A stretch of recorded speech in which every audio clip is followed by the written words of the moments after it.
ibu-ibu yang dikasihi Tuhan, pelayanan wanita di seluruh peringkat BM Sarawak, saya Pastor Datin Rosmaida. Saya menyambut kita mengikuti ceramah kita Parenting Teenagers. Dari 2 minggu yang lepas saya sudah menyampaikan tentang Parenting Teenagers kita, ya ini ya bukunya. Sebagaimana yang saya sudah beritahu kepada kita, bahwa buku ini adalah merupakan buku wajib bagi kita pelayanan wanita lah, untuk bagaimana kita membuat pengasuhan sebagai ibu bapa dalam pelayanan kita terhadap remaja kita. Hal ini telah dibincangkan dalam mesyuarat agung kita pada tahun lepas, bahwa kita akan mengajarkan parenting teenagers ini kepada seluruh pelayanan wanita di peringkat BM Sarawak, sehingga saya telah diarahkan juga lah untuk menjadi pembicara untuk melayani parenting teenagers ini. Karena parenting teenagers ini adalah merupakan founder dia adalah Niki Sila Aldi yang membuat parenting teenagers ini suatu ketika dulu, sebagaimana yang saya telah ceritakan dalam sesi yang pertama, bahwa mereka membuat ini dalam bentuk video dalam budaya orang putih, sehingga saya memberikan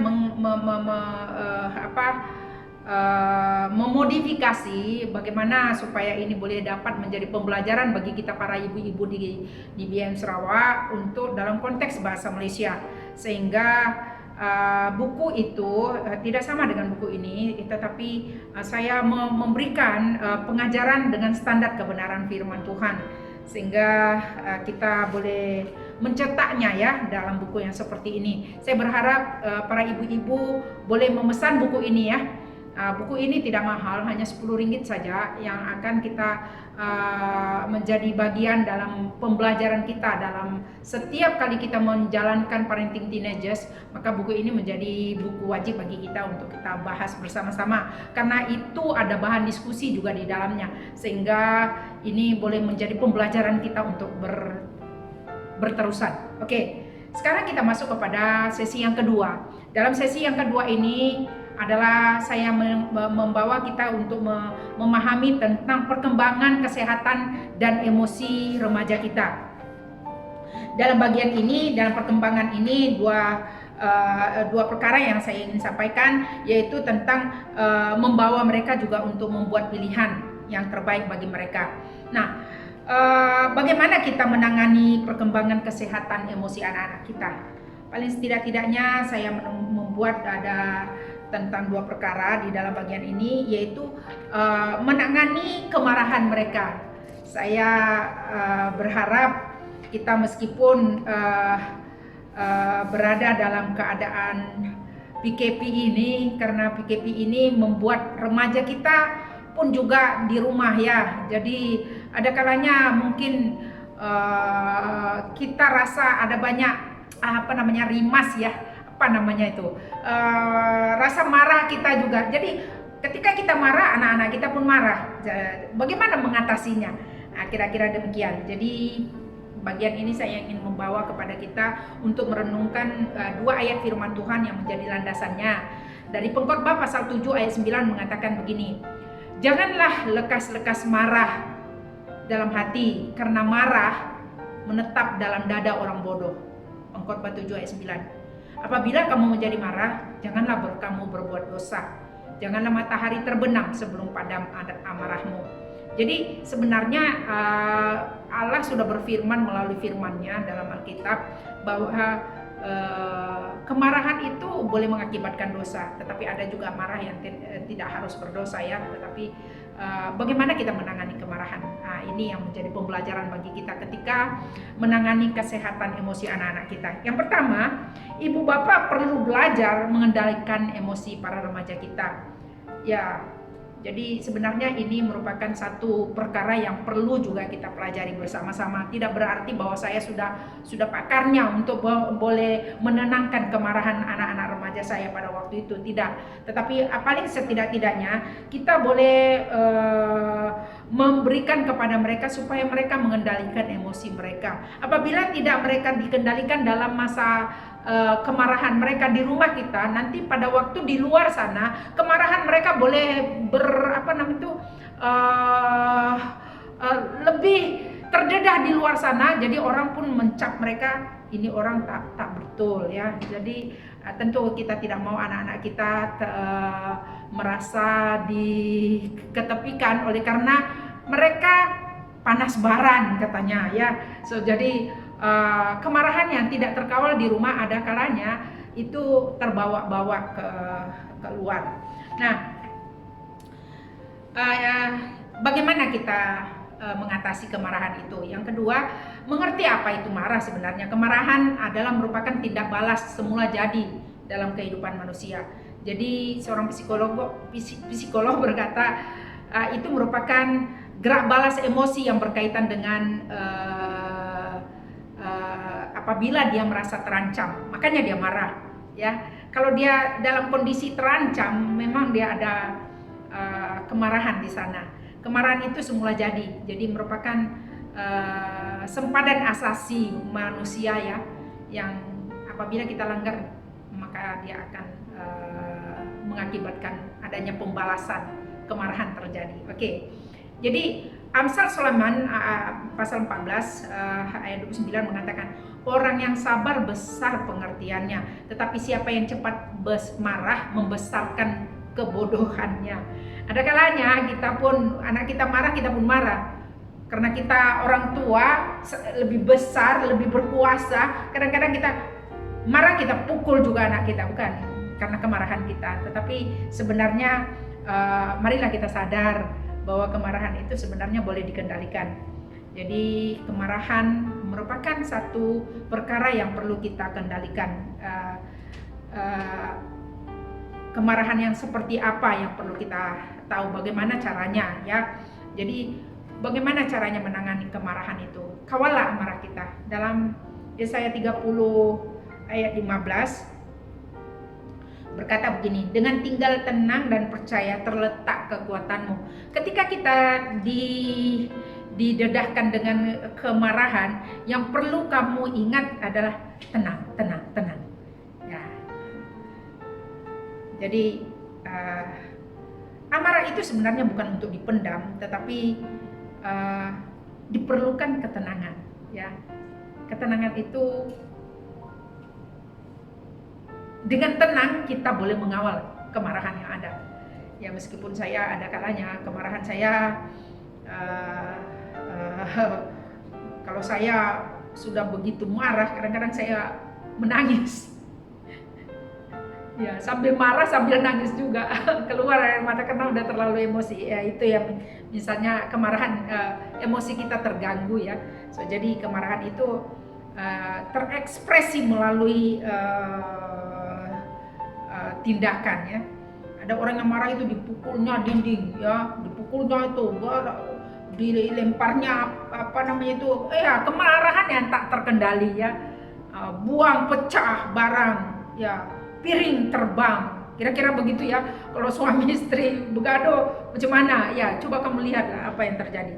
Nah, kemarahan-kemarahan yang tidak terkendali itu bukan membuat kita tenang, tetapi justru semakin banyak kesalahan demi kesalahan akan tercipta.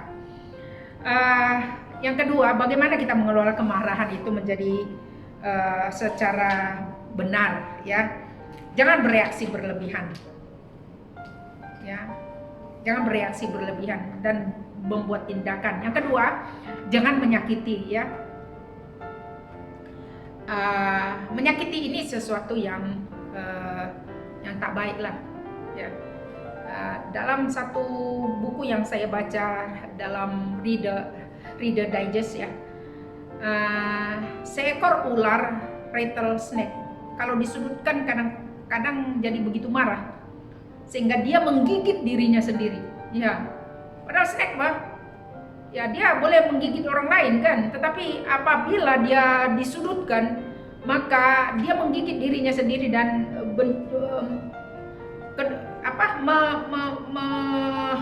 menghancurkan dirinya. Nah, kira-kira demikianlah yang dinyatakan oleh E. Stanley Jones dalam bukunya Reader Digest. Sama halnya dengan kita, ketika kita tak dapat mengendalikan emosi kita, maka kita menyakiti diri sendiri. Ada orang yang sampai bunuh diri. Jadi hal-hal yang seperti ini yang perlu kita kendalikan dan kita beritahu kepada anak remaja kita supaya bagaimana mereka boleh mengendalikan emosi mereka. Jangan elakkan perselisihan, tetapi selesaikanlah. Ada kalanya daripada kita terjadi konflik kepada remaja, kita pilih diam. Tetapi itu bukan menjadi menyelesaikan masalah juga. Jadi kita memberikan satu solusi supaya kita tidak berselisih, kita perlu penyelesaian. Jadi perdamaian itu penting. Ada kalanya orang menyelesaikan konflik dengan diam 1000 bahasa, tetapi itu bukan selesai. Sebenarnya kita sedang memendam perasaan yang bersalah, sehingga itu tidak hal itu yang akan membuat kebencian demi kebencian kita pelihara.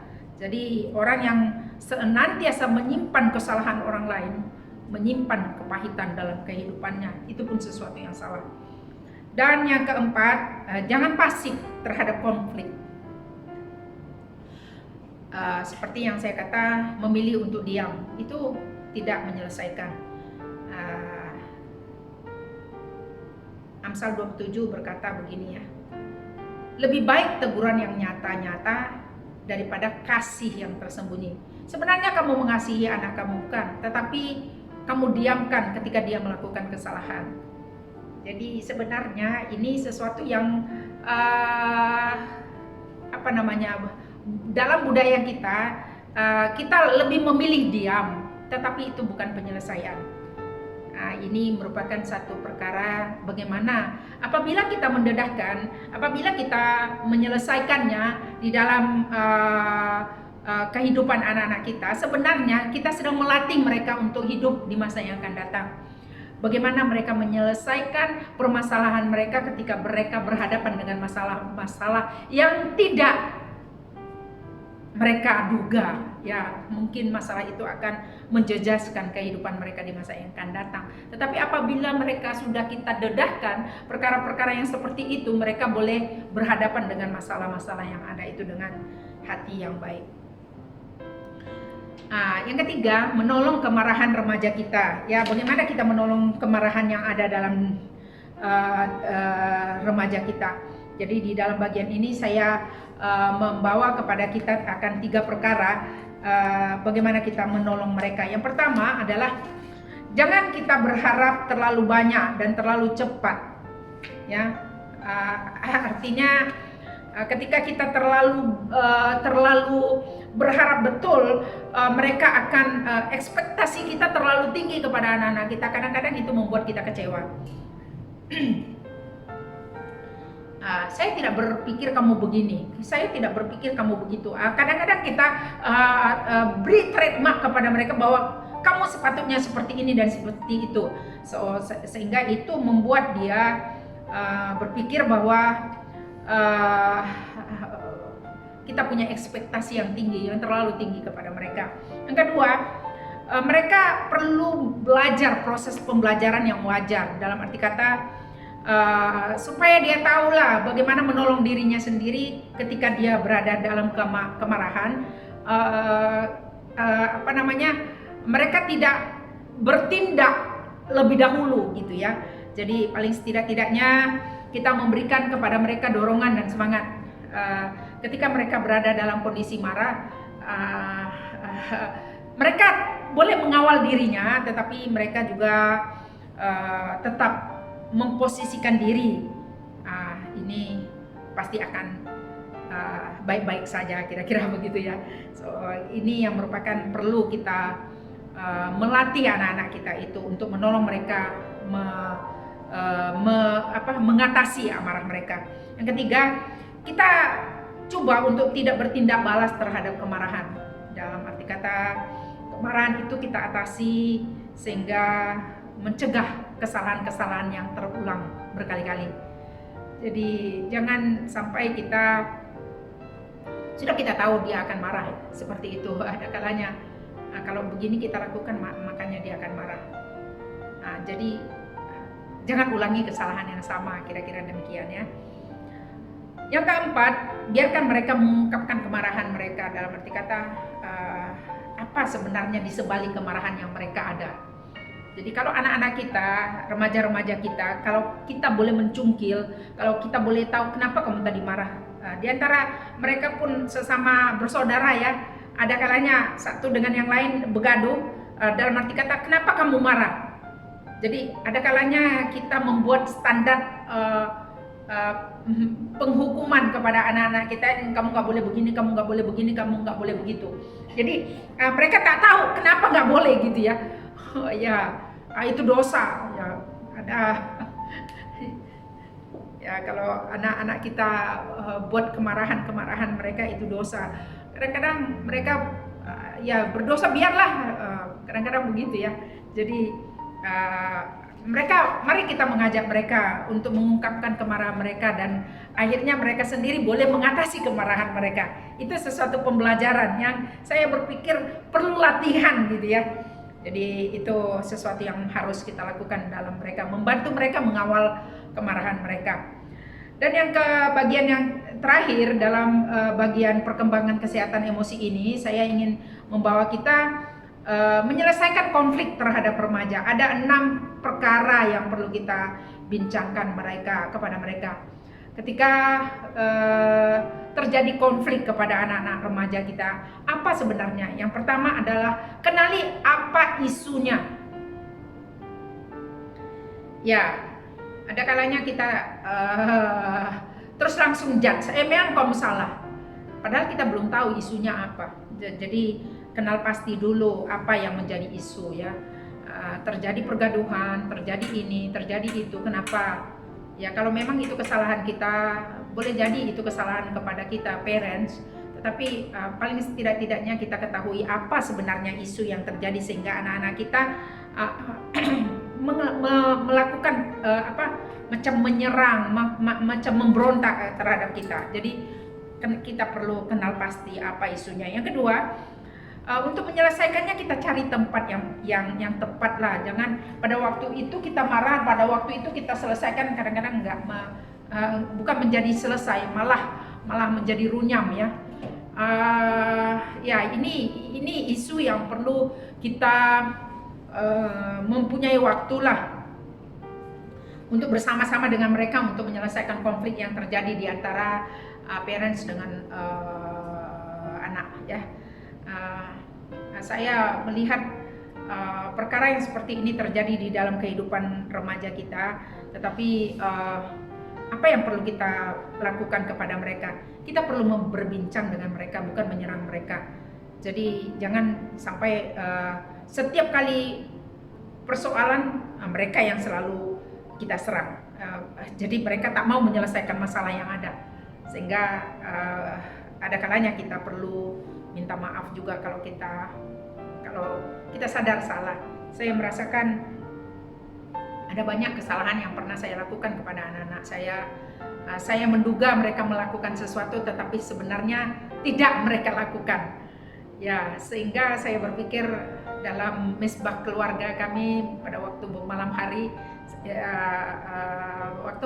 kami saling mengakuilah dosa kami masing-masing, sehingga ya minta maaflah mami lupa sebenarnya meletakkan sesuatu. Sebenarnya itu kesalahan mami lah. Saya kata macam itu, jangan malu menyatakan kita salah kepada anak-anak kita. Ada kalanya itu rasa jaim kata orang kita, jaga image. Karena kan kita orang tua, mereka harus ada di bawah kuasa kita. Tetapi karena kita rasa malu, tak mau kita minta maaf kepada anak-anak kita. Kadang-kadang itu tidak perlu jaga image. Mereka pun tahu bahwa kita salah ya. Jadi kalau kesalahan kita, mami nggak pernah minta maaf juga. So jadi mereka pun nanti akan terlatih demikian. Kalau saya salah pun tak perlu minta maaf kepada orang lain, kira-kira macam itu ya.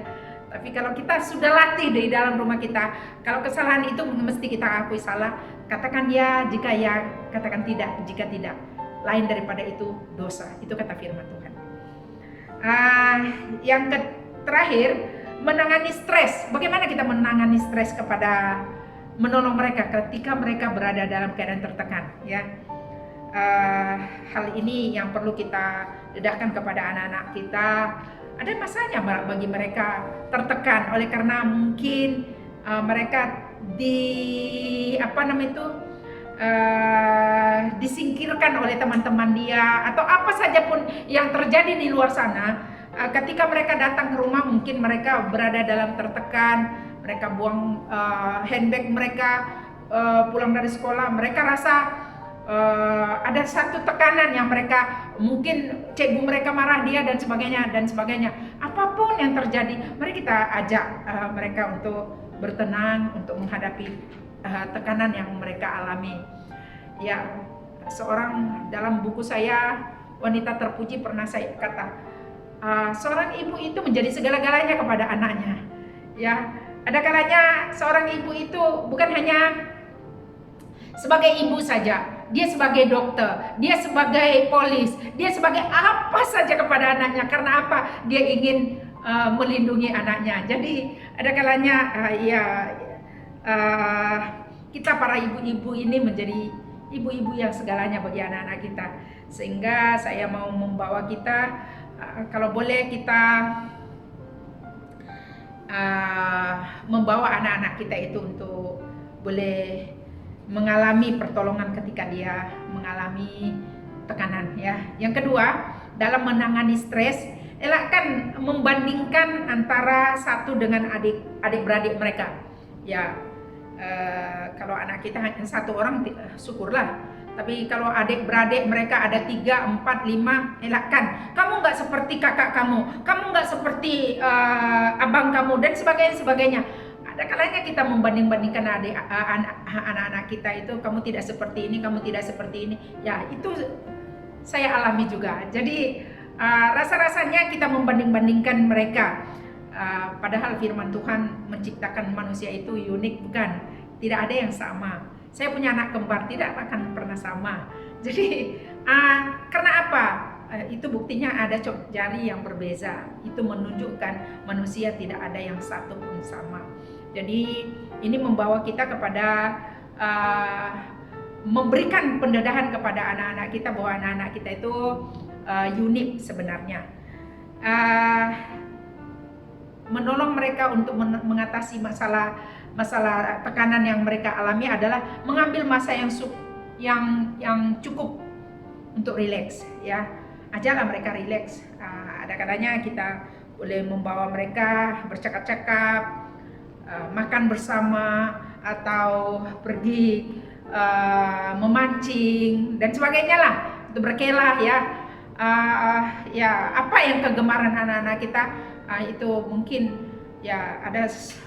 Saya tidak begitu suka dengan movie. Ada kalanya orang tuanya membawa anaknya, remajanya, ayo nonton movie, dia cakap macam itu, ya. Mereka bawa parentsnya membawa anak-anak remajanya nonton movie, mereka nonton bersama-sama. So, satu kebersamaan yang perlu mengelakkan mereka berada di dalam berbagai tekanan. Jadi ya, yang terakhir, bincangkan mereka apa yang kamu kira-kira lah. Tanya kepada anak remaja kita, apa yang kamu rasa khawatir, ya. Masing-masing mempunyai kekhawatiran, bukan? Kekhawatiran saya nanti nggak lulus, saya tidak pas nanti mengikuti exam dan sebagainya. Ada banyak kekhawatiran yang tidak pernah diungkapkan anak-anak kita, sehingga kita perlu mengetahui apa yang mereka alami, ya. Jadi saya berharap melalui seminar kita ini kita boleh terdedahlah dengan berbagai-bagai pembelajaran untuk membawa kita memahami perkembangan kesehatan emosi anak-anak kita. Dan yang di dalam bagian yang terakhir kita ada grup diskusi. Jadi saya memberikan beberapa pertanyaan-pertanyaan di sana supaya kita boleh mendiskusikannya. Apa kelemahan kamu, apa kelemahan dia, apa kelemahan, bagaimana kita mengatasi kelemahan ini. Apabila kita dalam konferensi kah atau dalam bentuk seminar kah, kita boleh melakukan ini. Tetapi karena kondisi PKP ini, saya berharap Anda dan semua ibu-ibu yang ada di peringkat negeri kita di Sarawak boleh memahami pentingnya kita menangani perkembangan emosi anak kita. Dan yang terakhir dalam Parenting Teenagers ini, dalam buku ini kita akan melihat dalam membantu membuat anak-anak kita membuat pilihannya. Ya, kita perlu mendedahkan apa yang mereka pilih, bukan apa yang kita mau. Ada kalanya kita sebagai orang tua mendidik anak kita apa yang kita mau, sehingga apabila mereka ini yang mami maukan, ini yang mami maukan, ini yang daddy maukan, jadi mereka menghidupi bukan hidupnya sebenarnya, tetapi menghidupi kehidupan yang mereka jalani adalah kehidupan bapaknya, mamanya. Itu salah. Biarkan mereka menentukan pilihannya. Jadi bagi saya ini yang Tuhan ingin nyatakan kepada saya lah secara khusus.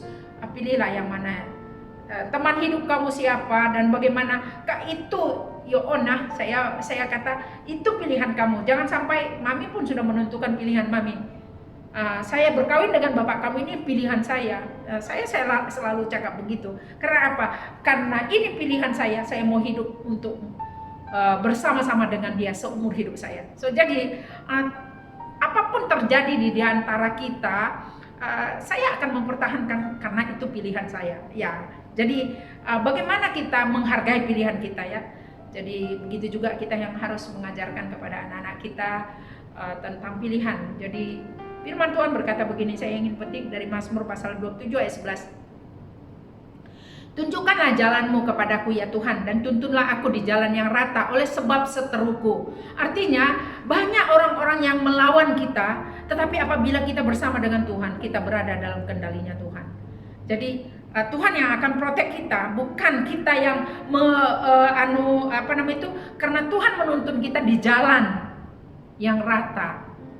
Jadi meskipun banyak seteru kita, meskipun banyak lawan kita, sebenarnya itu sesuatu yang menurut pemikiran saya itu logik saja. Banyak orang yang tidak suka kamu, banyak orang yang tidak mau kamu, tetapi yang Tuhan mau kamu berjalan di jalan yang rata itu.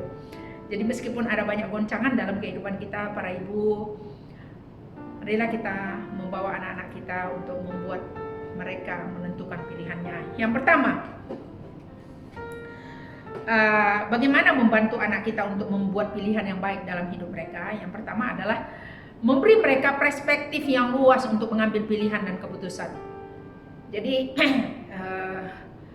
ada yang patut mereka pilih, ada yang tidak patut mereka pilih. Jadi kita sebagai ibu bapa hanya sebagai alat saja. Maka kita perlu belajar ya. Saya bersyukur juga lah dengan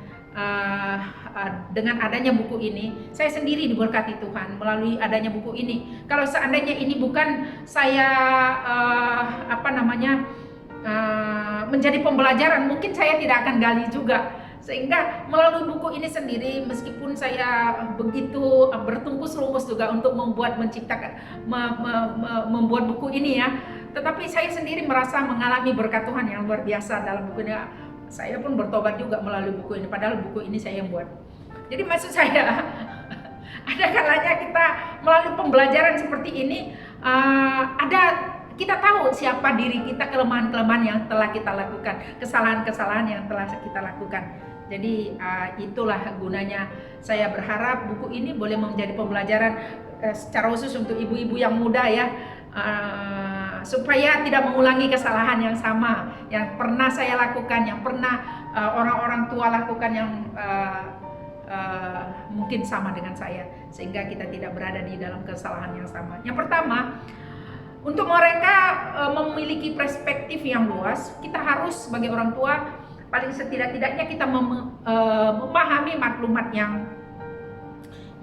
kondisi yang ada maklumat apa namanya itu, sesuatu isu yang terjadi di luar sana mesti kita tahu. Jangan sampai kita diam saja.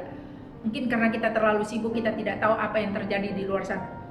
Tapi paling setidak-tidaknya kita memahami, mempelajari apa-apa yang terjadi di luar sana.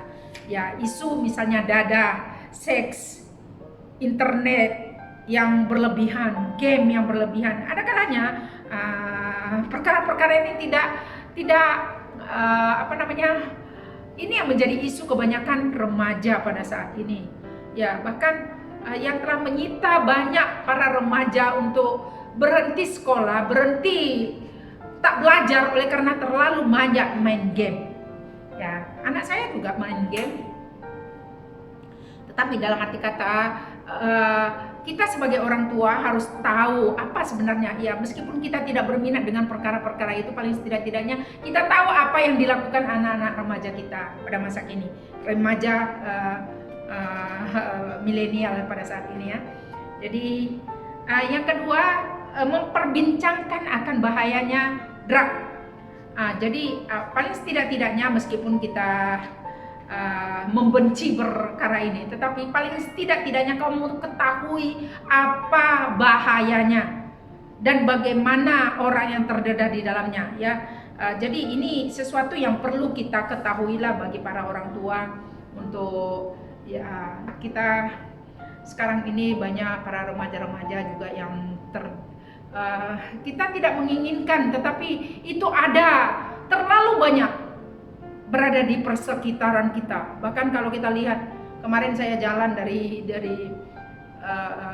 apa namanya itu di Jeraya, saya berpikir itu polis traffic saman orang. Rupa-rupanya orang gila berjalan naik bawa troli di tengah-tengah Jeraya, gelap lagi itu. Apa tidak jam sepanjang jalan, rupanya orang gila jalan. Saya berpikir itu orang gila masih muda ya, apa yang salah dengan orang gila itu? Orang gila itu mungkin ketagihan drug dulu sehingga dia sudah gila, sehingga ya tentu kita nggak mau anak-anak remaja kita akan seperti itu. Karena apa? Kita tidak boleh juga mempersalahkan apa namanya itu, anak kita berada di sekolah, kita sekolahkan dia tetapi dia bergaul dengan salah. Firman Tuhan berkata, pergaulan yang buruk merusak kebiasaan yang baik. Sehingga apa yang dikatakan James Dobson,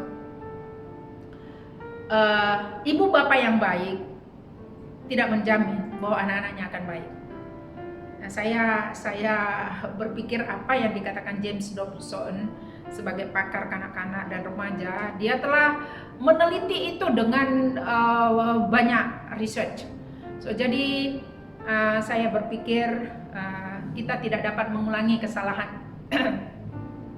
masa lalu kita yang sudah lewat, tetapi paling setidak-tidaknya kita dapat membimbing orang lain lagi untuk lebih memiliki alternatif yang lebih baik daripada yang kita telah jalani.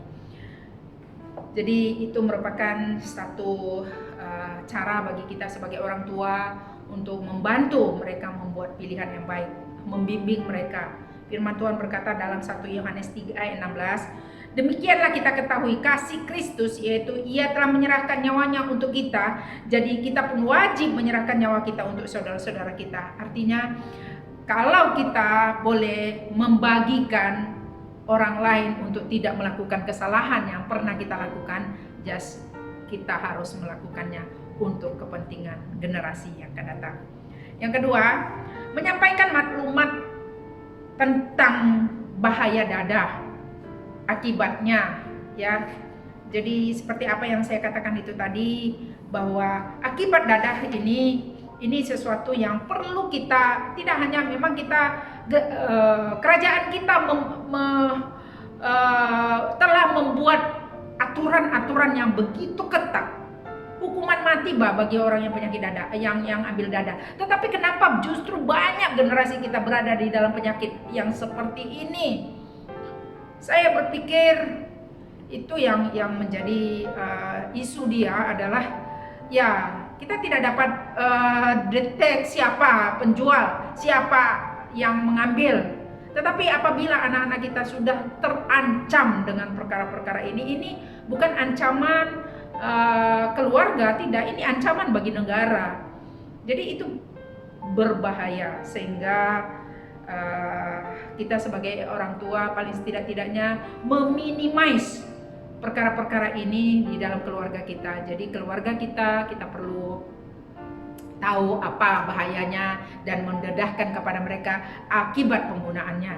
Jadi ini merupakan solusi bagi kita dalam menangani secara dini tentang perkara ini. Yang kedua, penggunaan alkohol. Jadi meskipun itu alkohol itu diklasifikasikan drug, tetapi ianya lebih bersifat legal untuk diperjualbelikan, ya.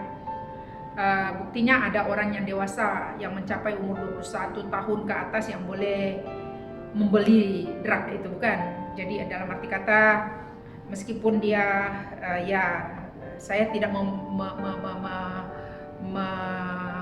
menyinggung isu yang ada pada saat ini, ya, tetapi paling setidak-tidaknya kita boleh memberi solusi kepada anak-anak remaja kita supaya mereka tidak mengambil drug ini sebagai satu sebagai suatu uji coba bagi mereka.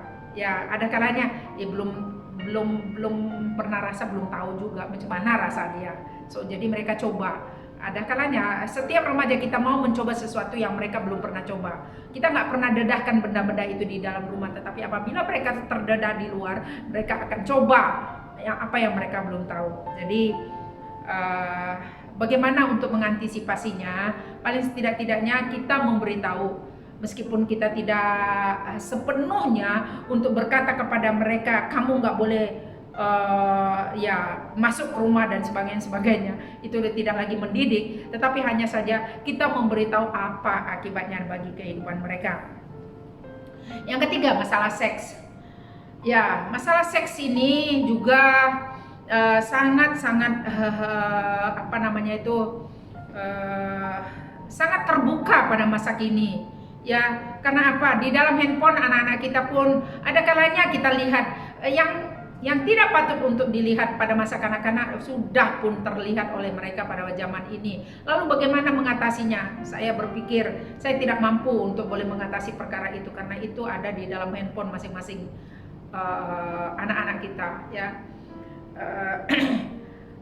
Tetapi yang kita boleh kendalikan adalah supaya mereka tidak terdedah dengan perkara-perkara seks di luar nikah. Dalam arti kata, kalau memang dia harus menikah dengan wanita itu, nikahilah dia, karena seks itu sebenarnya sesuatu yang wajar yang diciptakan oleh Tuhan bagi kepentingan generasi yang akan datang. Ya, itu lain cerita, ya. Tetapi paling setidak-tidaknya Tuhan yang menciptakan itu seks untuk dinikmati.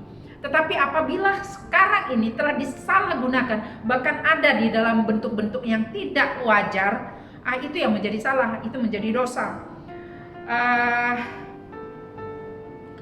Sebenarnya dalam perspektif iman Kristen itu sangat-sangat kita perlu ceritakan kepada mereka, itu anugerah Tuhan yang Tuhan berikan kepada manusia untuk bergenerasi.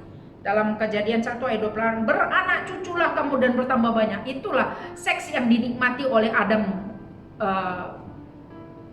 pada waktu itu. Allah yang memberikannya. Jadi sebenarnya seks itu tidak salah, tetapi apabila disalahgunakan menjadi salah lah dia. Ya, kira-kira demikian. Ini kita perlu bincangkan dengan baik, dengan sejelas-jelasnya. Ya, bagi saya berpikir cara yang terbaik untuk membincangkan masalah seks ini adalah kita perlu mendedahkan dari sejak dini lagi, dari sejak awal lagi. Anak-anak itu tahu apa itu seks, ya. Jadi jangan kita pikir usia berapakah yang perlu kita dedahkan seks kepada anak-anak kita. Kita perlu mendedahkan mereka kita terbuka terhadap mereka untuk mendedahkan mereka dengan tingkat usia yang mereka ada. Jadi misal kata kita mendedahkan tentang seks, ya saya masih ingat dulu karena anak saya laki-laki, Mami, dia berkata ketika ada seorang anak perempuan, dia pergi ke tandas, dia duduk, Mami kenapa dia duduk? Nah, kira-kira demikian ya. Kenapa kita begini? Dalam hal seperti itu kita telah mengajarkan tentang apa fungsi seks di dalam kehidupan seorang wanita dan dalam kehidupan seorang lelaki. Membezakan itu, di sanalah kita memberikan pendidikan tentang seks. Jadi bukan mereka tahu seperti ilmu siap begitu ya. Kita perlu mendedahkan pengertian yang sesuai dengan tingkat usia mereka.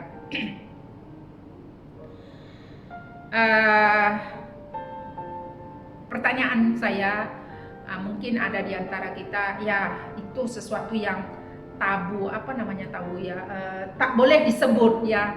Ada kalanya kita sebagai orang tua merasa tidak baik menyebutkan tentang seks kepada anak-anak ya. Maksud saya, kita tidak boleh bicaranya, kita memberikan didikan, bukan membicarakan hal-hal yang sensual. Seks itu bukan sensual, tetapi seks itu memang berbicara tentang jenis kelamin yang kita miliki, bagaimana kepada wanita, kepada laki-laki dan sebagainya. Jadi saya berharap kita sebagai ibu bapak lah, saya merasa bahwa ini sesuatu kepentingan untuk pendidikan ini diketahui anak-anak kita sejak awal lagi. Yang keempat, menggunakan internet ya. Penggunaan internet pada masa kini memang berbeza dengan 25 tahun yang lalu lah. Kita tak tahu itu apa itu handphone ya. Tetapi sekarang ini dengan adanya smartphone, kita semuanya terkonek sampai mana-mana dunia, belahan dunia. Di dunia ini kita boleh tahu ya apa yang terjadi di belahan dunia luar sana tentang pandemik yang ada nih. Kita tahu berapa jumlah yang mati di sana, berapa yang jumlah mati di sini, dan bagaimana. Kita tahu semuanya melalui internet yang ada. Sehingga walau bagaimanapun kita tidak dapat juga saya tidak mau perlu tahu dengan internet ini, enggak. Kalau kamu tidak mau tahu, kamu yang akan tertelan di dalamnya. Jadi paling setidak-tidaknya kita harus belajar juga ya. Jadi kita harus sesuai dengan perkembangan dunia pada saat ini, kita harus senantiasa paling setidak-tidaknya kita mengikutinya, mana yang baik dan pilih mana yang tidak baik. Dan yang terakhir, melengkapi mereka untuk dapat menentukan pilihan ya. Bagaimana mereka untuk menentukan pilihan mereka, kita harus bincangkan kepada mereka ya. Kita senaraikan apa ide yang mereka perlu ambil dalam ketika mereka membuat keputusan ya. Ada kalanya jangan mereka hanya ya sudah terjadilah, bukan begitu. Dalam arti kata kita perlu memberi kepada mereka pilihan bagi mereka. Kalau kamu melakukan ini akibatnya. Kalau kamu melakukan ini akibatnya. Sekarang keputusan ada pada kamu. Jadi ketika kita telah mendedahkan perkara-perkara itu, dan kamu harus bertanggung jawab untuk segala apa yang kamu lakukan. Jadi kamu bukan lagi anak-anak, kamu menanjak dewasa, kamu remaja yang paling setidak-tidaknya kita tadi udah bicara tentang sempadan-sempadan yang perlu kita lakukan kepada mereka, mana yang patut dilakukan, mana yang tidak patut dilakukan. Tapi paling setidak-tidaknya kita telah mendedahkan kepada mereka apa kesan yang akan ditinggalkannya apabila melakukan perbuatan yang salah. Yang ketiga, berikan penjelasan yang jelas. Penjelasan yang jelas ya. Ada kalanya kita membuat penjelasan itu tak jelas. Jadi saya memberikan di sini penjelasan yang jelas, artinya benarkan remaja kita untuk menjelaskan masalah yang sedang dihadapinya. Ada kalanya mereka juga memerlukan bimbingan ketika mereka membuat keputusan, dan apabila keputusan itu salah, ya Jadi jangan hanya memberikan kepada mereka, ya itu kesalahan kamu, tanggung sendiri dan sebagainya. Tetapi paling setidak-tidaknya kita telah memberikan, kalau kalau sedapat-dapatnya kamu berikan solusi. Kalau begini caranya, inilah yang akan kamu dapat. Kalau itu yang kamu lakukan, itulah yang akan kamu tuai. So semuanya itu berkaitan. Jadi perlu kita bincangkan dengan jelas tentang rancangan-rancangan yang perlu mereka ambil dan putuskan. Amsal 15 ayat 22 berkata, rancangan yang gagal kalau tidak ada pertimbangan, tetapi terlaksana apabila penasehat banyak. Jadi kita sebagai orang tua berperan aktif untuk memberikan penjelasan kepada anak-anak kita. Dia perlu bimbingan kita, meskipun mereka menanjak dewasa, tetapi mereka memerlukan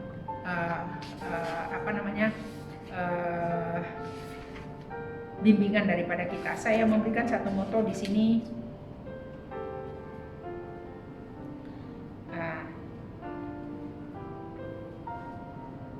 Pastikan remaja kita aman berada dalam pembinaan kita.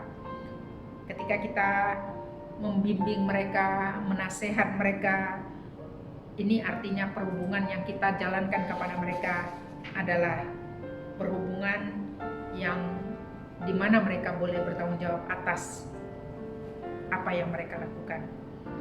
Dalam Lukas pasal 6 ayat 31 berkata begini ya, sebagaimana kamu kehendaki supaya orang perbuat kepada kamu, perbuatlah juga demikian kepada mereka.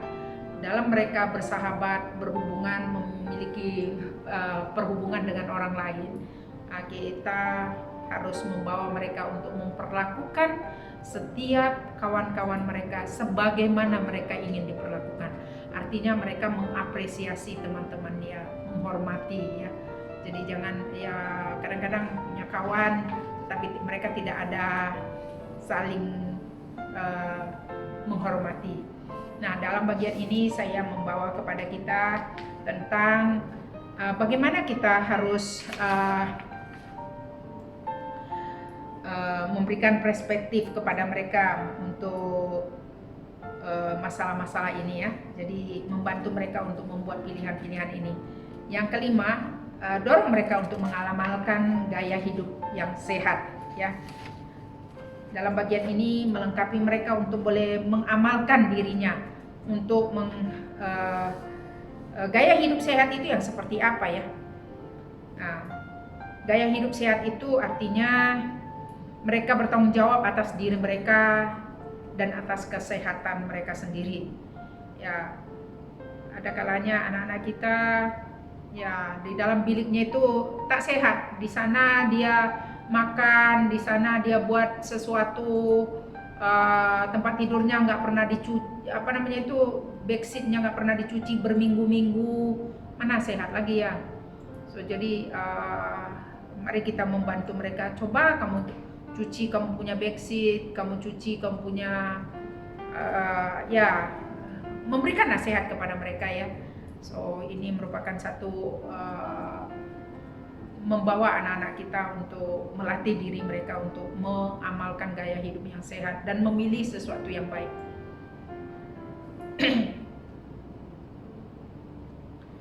Dan yang terakhir dalam bagian yang ketiga ini, ciptakan tradisi yang baik dan doakan mereka. Tradisi itu merupakan satu kebiasaan lah, menjadi amalan dalam kehidupan mereka. Ya, biasanya tiap-tiap rumah tangga memiliki amalan yang baik yang patut digenerasikan, bukan? Ya, dalam keluarga kami selalunya yang menjadi satu amalan, kami tidak akan tidur kalau tidak kami berdoa bersama. Jadi ini sesuatu amalan yang perlu kita lakukan. Apa amalan yang baik yang patut anak-anak ikuti dalam kehidupan mereka. Jadi sebelum mereka tidur, sebelum kita tidur, paling setidak-tidaknya, karena kalau pagi hari membaca Alkitab itu rasa-rasanya bagi mereka nak sibuk pagi-pagi, bukan? Ya, meskipun kami bangun lebih awal, membaca firman, berdoa, tetapi anak-anak itu hanya berdoa, tetapi kami mengamalkan pada waktu malam hari, kami membaca Alkitab bersama baru tidur.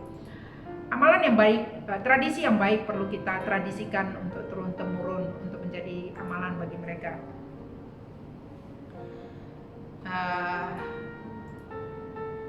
Winston Churchill pernah berkata begini, tanpa tradisi itu sama seperti kawanan domba tanpa gembala. Jadi penting itu tradisi yang baik menjadi amalan bagi anak-anak kita. Jadi apapun yang kita lakukan, mari kita buat sebagai satu amalan yang baik bagi keluarga. Dan yang terakhir, doakan mereka. Mendoakan remaja adalah merupakan tanggung jawab, karena pembentukan karakter sangat diperlukan bagi kehidupan remaja kita. Kuasa yang daripada Tuhan yang menopang kehidupan mereka. Jadi ini merupakan sesuatu dalam pembinaan dalam remaja kita untuk mereka tetap berada dalam kondisi memilih untuk kebaikan kehidupan mereka di masa yang akan datang. Dan yang terakhir dalam poin yang keempat, memberi firman Tuhan sebagai standar kebenaran. Jadi ada kalanya kita mendidik anak-anak kita tidak hanya sekedar dengan kata-kata, tetapi mendidik dengan kebenaran firman. Saya terbatas dengan kata-kata, karena kata-kata saya tidak mempunyai kuasa, tetapi firman Allah berkuasa. Itu saya punya kekuatan. Saya hanya membacakan firman Tuhan, inilah firman Tuhan yang perlu kita dengar bersama, dan ini menjadi amalan kita. Karena firman Tuhan apabila kita perdengarkan, itu sangat besar kuasanya. Dan itu yang akan menolong kita untuk berkata-kata dengan baik. Karena firman Tuhan berkata di dalam 1 Timotius 4 ayat 12, jangan seorang pun menganggap engkau rendah karena engkau muda. Jadilah teladan bagi orang percaya dalam perkataanmu, dalam tingkah lakumu, dalam kasihmu, dalam kesetiaanmu, dan dalam kesucianmu. Ada 5 perkara yang Tuhan ingin kita lakukan di dalam masa muda mereka. Jadi mereka perlu melakukan ini, teladan dalam perkataan. Saya selalu berkata kepada anak-anak saya begini, kalau kamu tidak boleh memberkati orang lain, minimal jangan mengutuk orang lain.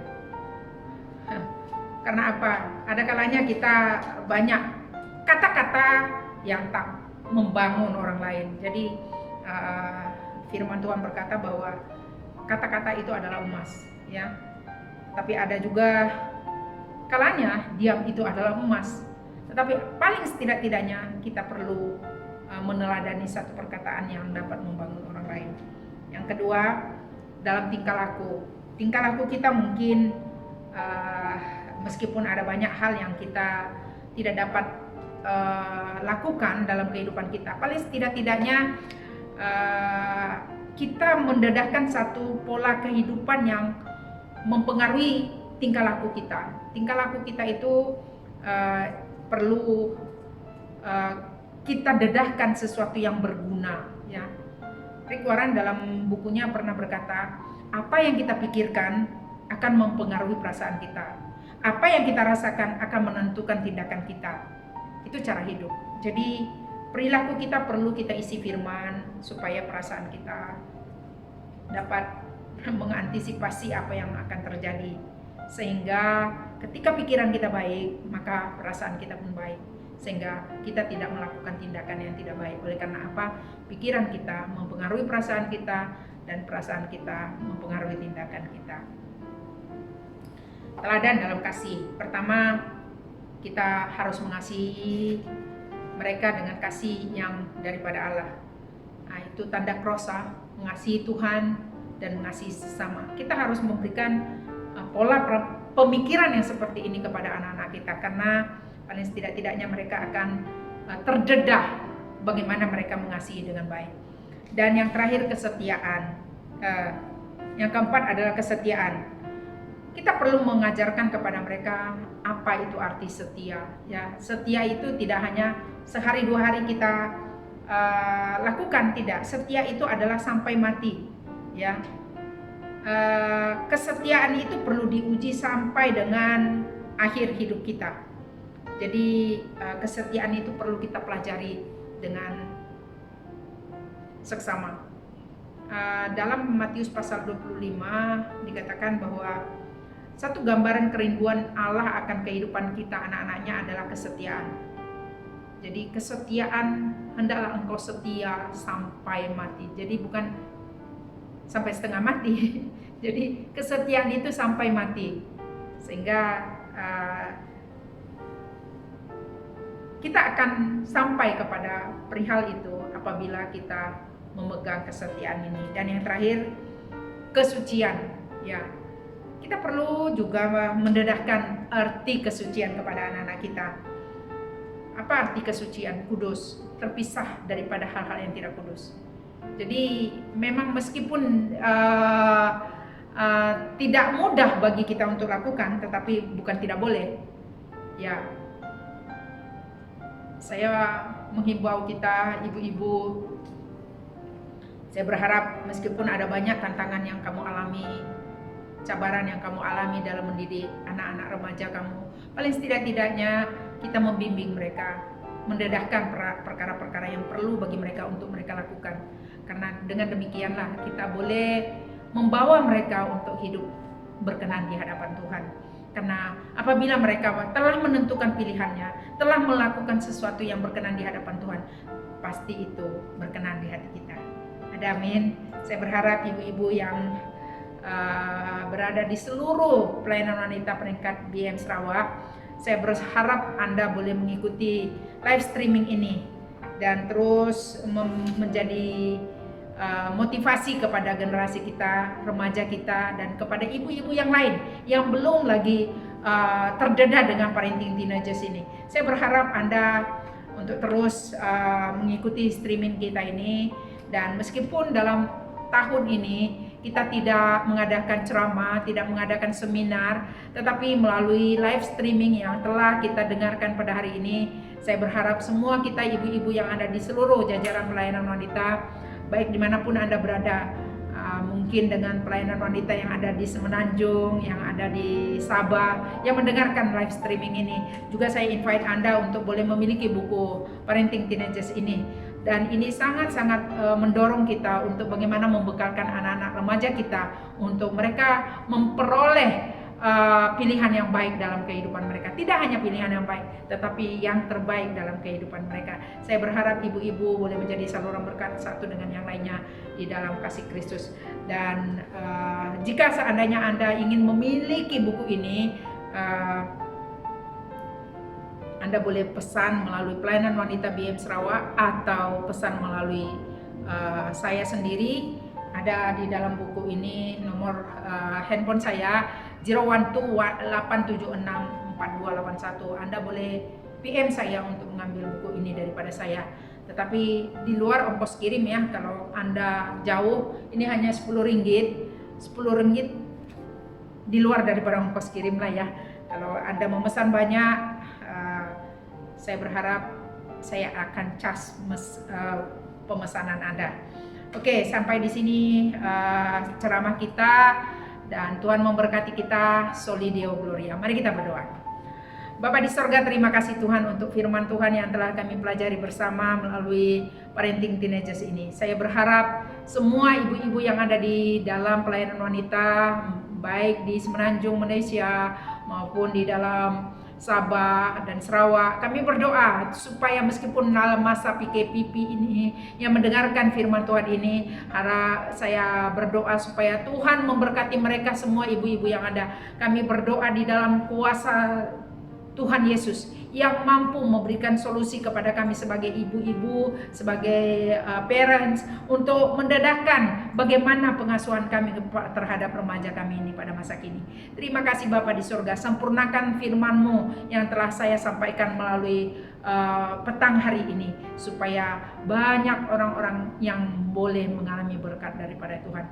Kiranya kasih karunia daripada Allah Bapa di surga, kasih daripada Tuhan kita Yesus Kristus, kiranya menyertai kita hari ini sampai selama-lamanya. Amin.